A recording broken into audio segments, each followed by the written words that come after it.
It's not uncommon for us to get an email or a phone call describing a specific situation and wondering how to go about handling it. The first step, of course, no matter how intense the situation, is a diagnosis. You know, it's not unusual for somebody to say, I've got someone who's acting out this way. I'm getting a bunch of gossip going on, slandering, even leading to some backstabbing.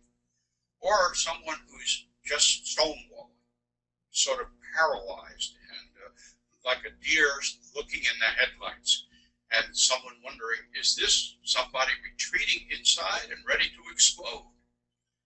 These are the kinds of issues that we address when we're in the on-the-job bullying, so that we know what the behavior is and what is its likely progression and how to step back from the brink of serious misbehavior.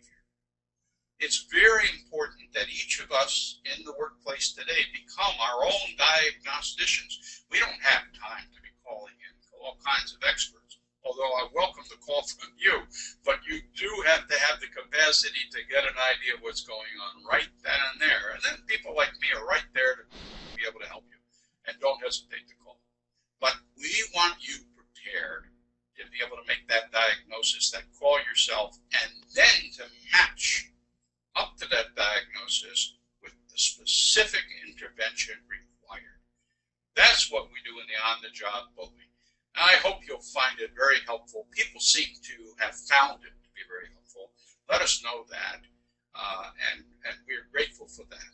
Also, contact us if you've got some questions that are really thorny and you need to get some answers. Thanks very much. Look forward to hearing from you.